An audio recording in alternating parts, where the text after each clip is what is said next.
మన ప్రియ ప్రభువును ప్రియ రక్షకుడైనటువంటి యేసుక్రీస్తు వారి యొక్క పరిశుద్ధమైనటువంటి నామములో మరొక దినాన్ని పొడిగించి ఆయన యొక్క కృపావాక్య ధ్యానములలో పాలుపంపులు కలిగి బలపడటానికి ప్రభు ఇచ్చిన సమయాన్ని బట్టి ప్రభుకు స్తుతులు స్తోత్రములు చెల్లిస్తూ ఉన్నాను. అలాగనే ప్రతిరోజు కూడా కృపావాక్య ధ్యానాలలో ప్రభు బయలుపరుస్తున్నటువంటి మాటలు వింటూ బలపడుతూ సరిచేసుకుంటూ అనుసరిస్తూ ప్రభువుని ఘనపరుస్తున్నటువంటి ప్రతి బిడ్డకు కూడా మరి ప్రభు పేరట శుభములు, ప్రభు పేరట వందనములు చెల్లిస్తూ ఉన్నాను. ప్రియమైన దేవుని బిడ్డలారా, ఈ యొక్క సమయంలో ప్రభు మనకు సిద్ధపరిచినటువంటి కృపావాక్యాన్ని చదువుకొని అందులో విషయాలను మరి దేవుని ఆత్మ సహాయాన్ని బట్టి ఆ వివరణ బట్టి మనము నేర్చుకోవటానికి బలపడటానికి మరి ప్రభు యొక్క సహాయము మనకి అందించబడాలి. ఈ సమయంలో సామెతల గ్రంథము 16వ అధ్యాయము 32వ వచనములో అక్కడ రాయబడినటువంటి మాటలు నేను చదువుతున్నాను. పరాక్రమశాలి కంటే దీర్ఘశాంతం గలవాడు శ్రేష్ఠుడు, పట్టణము పట్టుకున్నవాని కంటే తన మనసును స్వాధీనపరుచుకున్నవాడు శ్రేష్ఠుడు. ప్రేమగల తండ్రి, పరిశుద్ధుడా, ఉదయకాలం మందు మీ మాటలను ప్రభా మాకు వివరించి బోధించండి. మా మంచి బోధకుడిగా, మంచి ఉపదేశకుడిగా మీ యొక్క ప్రభా వివరణ మాకు దయచేయమని బలపరచమని యేసుక్రీస్తు నామములో అడిగి వేడుకుంటున్నాము తండ్రి, ఆమేన్. ఇక్కడ చదివినటువంటి మాటలలో మరి 2 సందర్భాలలో శ్రేష్ఠులు అని రాయబడి ఉంది. ఎవరు శ్రేష్ఠులు అని అంటే పరాక్రమశాలి కంటే ఎలాంటి యుద్ధాలైనా కూడా చేయగలిగి ఆ యుద్ధములో వారిని ఓడించి మంచి యుద్ధ వీరుడిగా పరాక్రమశాలిగా ఉన్నటువంటి పేరుగాంచినటువంటి వారు ఉన్నారు. కానీ దాన్ని బట్టి వాళ్ళు ఎంత శ్రేష్ఠులో అని పలకాల్సింది పోయి అలాంటి ఆవేశముతో మరి బలముతో బలగముతో దేనైనా కూడా జయించగలము, దేన్నైనా ఓడించగలము అనేటువంటి వారికంటే దీర్ఘశాంతము గలవాడు శ్రేష్ఠుడు. ప్రతి విషయంలో కూడా ఆవేశపడకుండా, తొందరపడకుండా, తొందరపాటు నిర్ణయాలు తీసుకోకుండా విన్నటువంటి మాటలు, చేయవలసినటువంటి పనులు, మాట్లాడాల్సినటువంటి మాటలు, ప్రవర్తించవలసినటువంటి ప్రవర్తన దేంట్లో కూడా పొరపాటు లేకుండా, ఒడిదుడుకులు లేకుండా ప్రతి విషయాన్ని సావధానముగా కొనసాగించువాడు దీర్ఘశాంతుడు. అలాంటి వాడు శ్రేష్ఠుడు. కానీ మరి పరాక్రమము అని నాది అన్నటువంటి వాడిలో మరి ఆ శ్రేష్టత అనేది ఉండదు. రెండోదిగా పట్టణము పట్టుకున్నవాని కంటే తన మనసును స్వాధీనపరుచుకున్నవాడు శ్రేష్ఠుడు. ఒక పట్టణాన్ని అంతా కూడా స్వాధీనము చేసుకోగలిగినటువంటి పట్టణాలుగా మరి స్వాధీనపరచుకోగలిగినటువంటి వారు ఉన్నారు. కానీ అది దానికన్నా చేయదగినటువంటిది ఏంటంటే తన మనసును స్వాధీనపరచుకోవాలి. ఉన్నటువంటి పట్టణంలో ఎంతమంది ప్రజలు ఉంటారు, ఎంతమంది వాళ్ళల్లో మంచి గొప్పవారు ఉంటారు, మించిన వాళ్ళు ఉంటారు.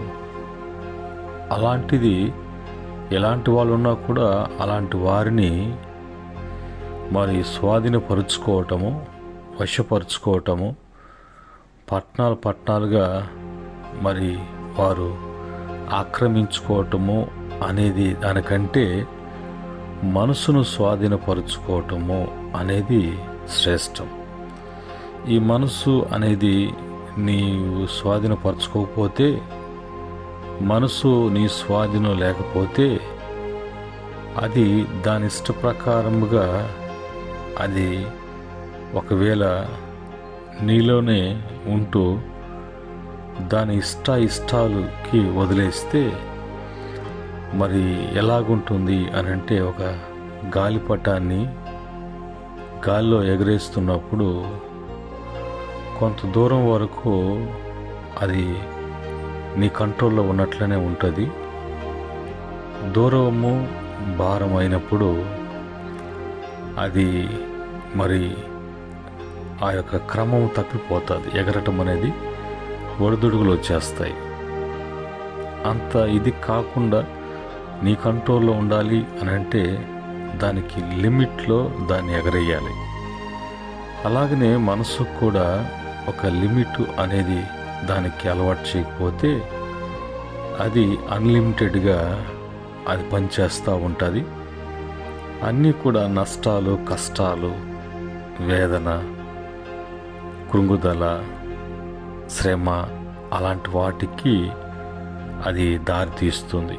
కనుక నీవు పట్నం కాదు, స్వాధీనము పరుచుకోవటం మనసుని. నువ్వు పరాక్రమం కాదు, నీలో ఉండవలసినటువంటిది శాంతి అన్నట్లుగా ఈ మాటల్లో తెలియచేయబడుతుంది. ఈరోజు శ్రేష్ఠులు అనే మాటకి అర్థం ఏంటి అంటే, ఉత్తముడు, ఉత్తములు, గొప్పవారు, ఉన్నతమైనటువంటి స్థితిలో ఉన్నవారు, మిగిలిన వారి కంటే మేలైనటువంటి వారు అనేటువంటి ఈ అర్థాలు శ్రేష్ఠులులో ఉన్నటువంటి అర్థాలు. కనుక ఈరోజు ఉన్నతమైనటువంటి వారినిగా చేసేవాడు దేవుడు, గొప్పవారిని చేసేటువంటి వాడు దేవుడు. వాళ్ళు ఉత్తమములుగా మరి మిగిలినటువంటి వారందరికంటే మరి మేలైనటువంటి వారుగా ఉన్నవారు శ్రేష్ఠులు. ఈ యొక్క శ్రేష్టత, శ్రేష్ఠులు అనేది దేవుని వలన కలగాల్సిందే, కానీ దేవుని వలన ఆ విధముగా మరి కాబడాల్సిందే. కానీ మనిషి తానుకు తానుగా గొప్ప కావాలని, గొప్ప అనిపించుకోవాలని, ఒక ఉన్నతులు అన్నట్టుగా లేదంటే ఒక ఉన్నతమైనటువంటి స్థితికి వెళ్ళాలా అని ఒకవేళ ప్రయత్నిస్తే మరి దేవుని చిత్త ప్రకారం కాకపోతే అడ్డదొడ్డాలు, వంకర టింకర్లు దారులు ఎత్తుక్కొని మోసాలు, అన్యాయాలు, అక్రమాలు, దగ అలాంటివి చేస్తూ జరిగిస్తూ వాళ్ళు ఆ స్థితికి వచ్చే లోపున వాళ్ళు ఎన్నెన్ని చేయాల్సి వస్తుందో అన్నీ చేసి దేవుడిచ్చినటువంటి బలాన్ని, ఆరోగ్యాన్ని, దేవుడిచ్చినటువంటి ఆయుష్ను,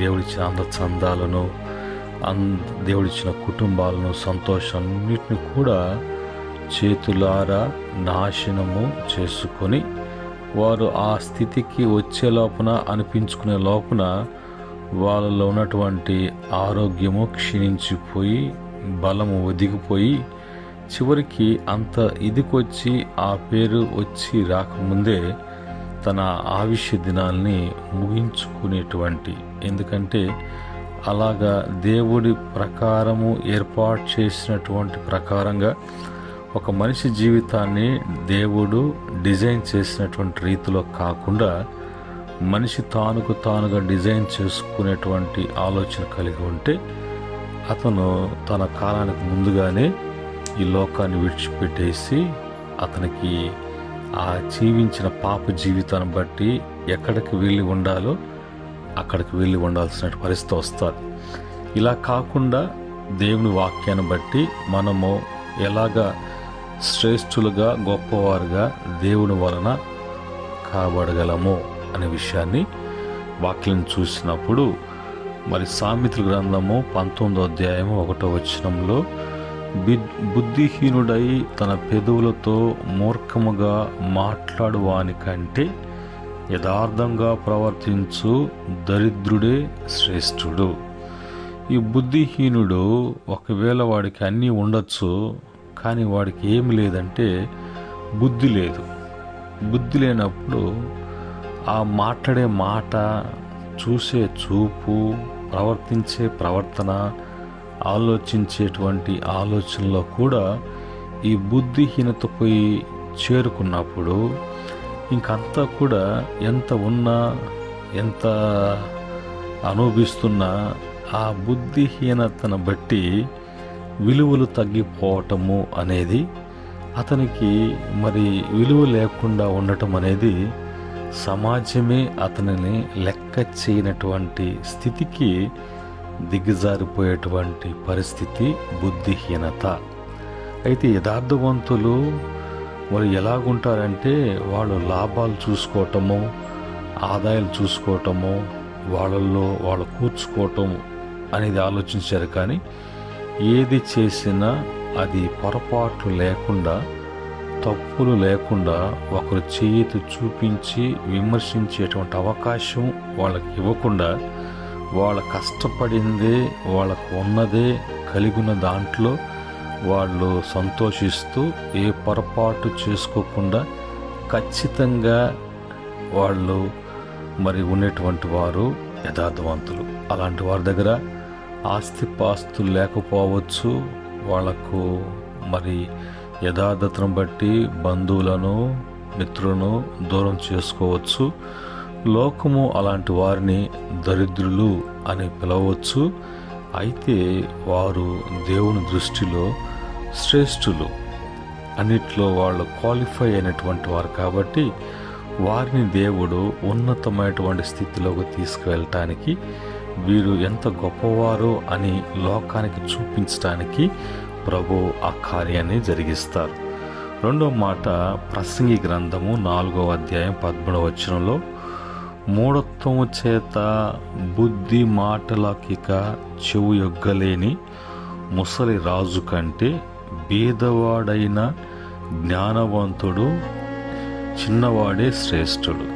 చూడండి, రాజై ఉండి రాజరికాన్ని, రాజ్య పరిపాలనను చేసేటువంటి ఒక మంచి అనుభవం ఉన్నటువంటి ఒక సీనియర్ రాజుగా ఉన్నప్పటికీ కూడా ఆ మూఢత్వము అనేది అతను పట్టినప్పుడు, ఆ మూఢత్వంలో ఉన్నటువంటి వాడు బుద్ధి కలిగించి, జ్ఞానము కలిగించి, వివేచన కలిగించేటువంటి మాటలకు చెవు యొగ్గలేనటువంటి వాడుగా, ఎంత ముసలితనము అంటే ఒక మంచి అనుభవంతో కూడినటువంటి వయసులో ఉన్నాడు అనేటువంటి అర్థం.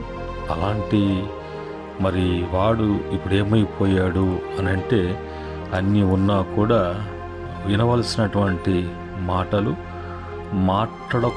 మాట్లాడకుండా ఉండవలసినటువంటి మాటల విషయంలో అతను జాగ్రత్త చూసుకోలేదు.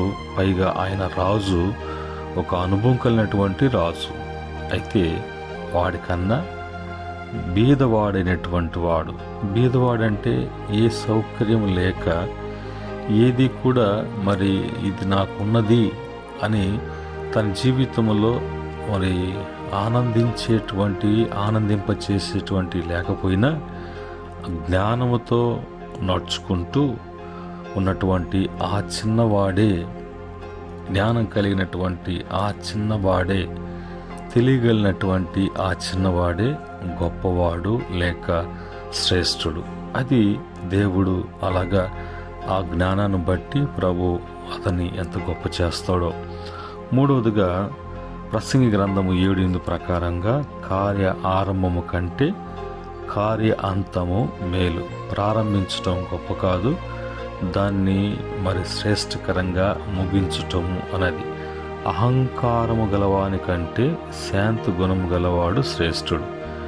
అహంకారము, అహంభావము అనేది గర్వములో నుంచి వచ్చేటువంటిది.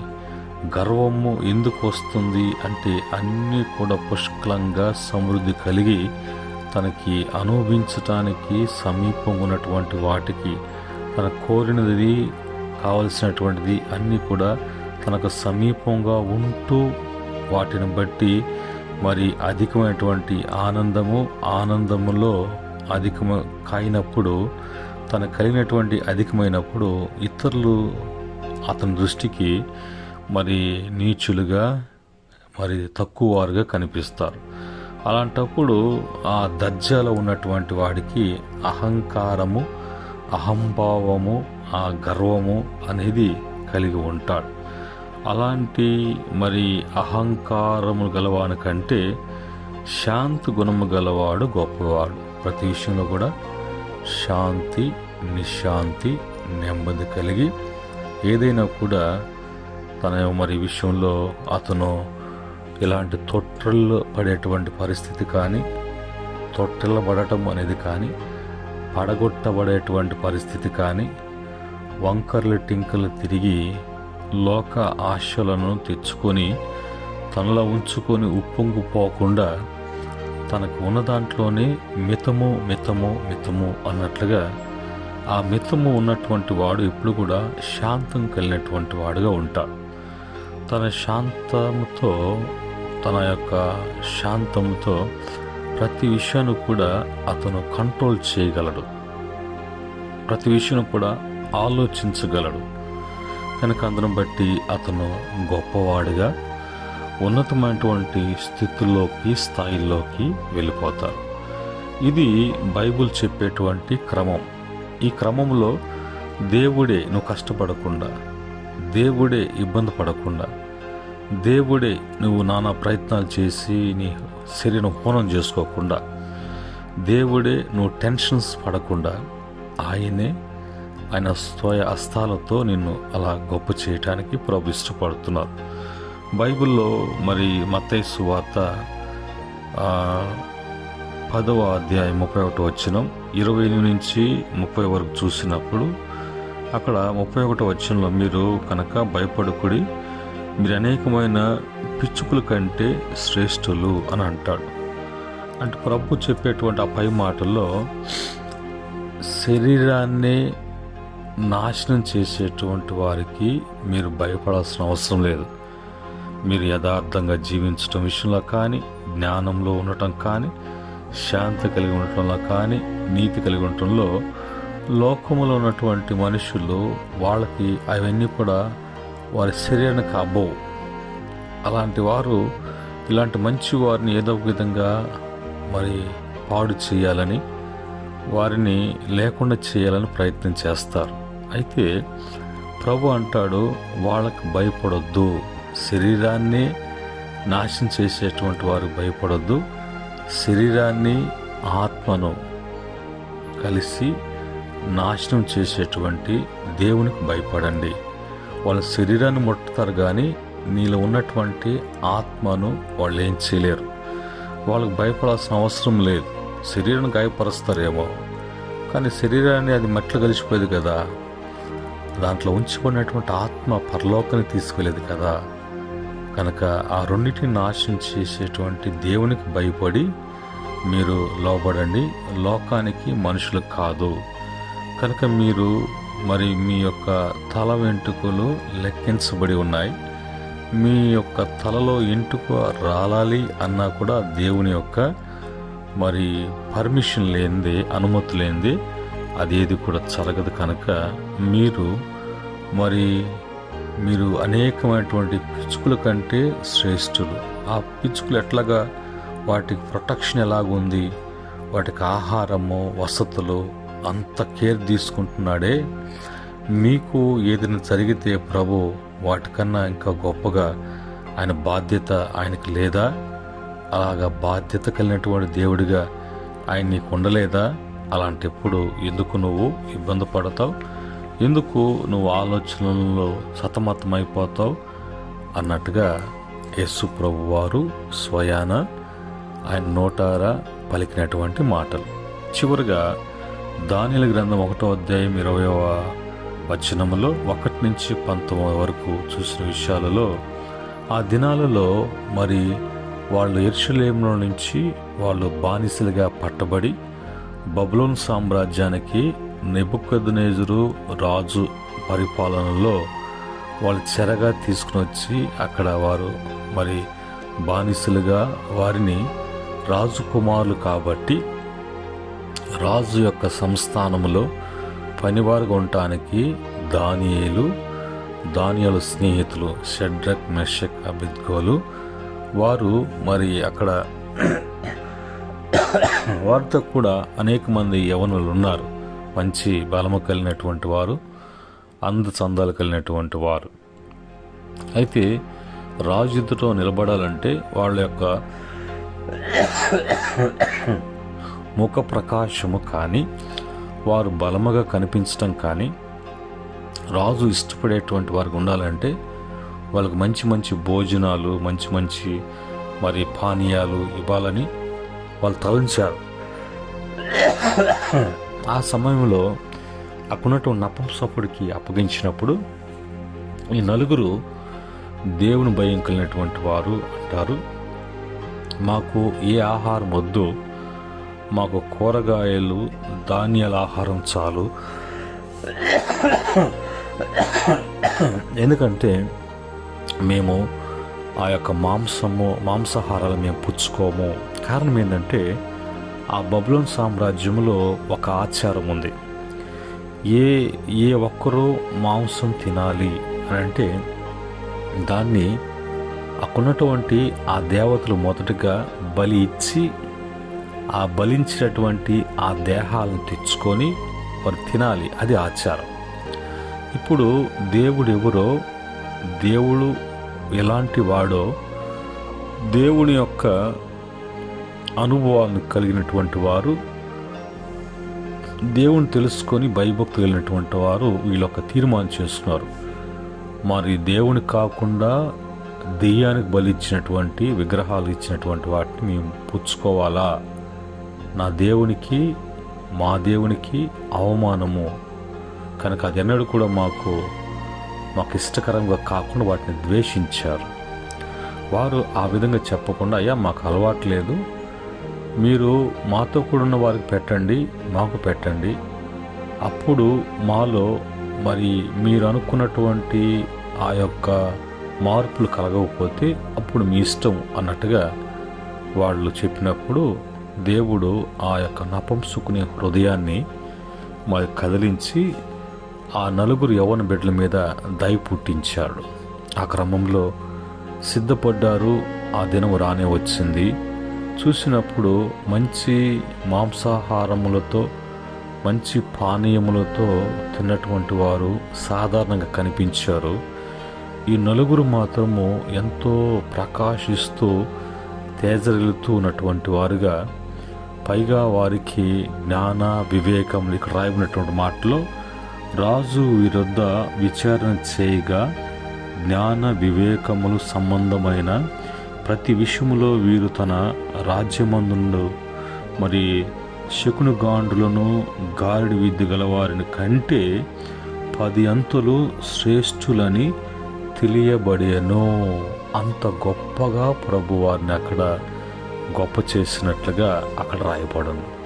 వెంటనే వీరిని వారి యొక్క స్థానాలను ఇచ్చి ప్రతి విషయంలో కూడా వీళ్ళు అంచెలంచెలుగా అధికారులుగా మరి ప్రధానమంత్రి కేడర్కి, ప్రధానమంత్రి యొక్క పదవికి దానియేలు, ఆ తర్వాత వారు మంత్రులుగా ప్రభు వారిని ఆ స్థాయికి అంత శ్రేష్ఠులుగా దేవుడు చేశారు.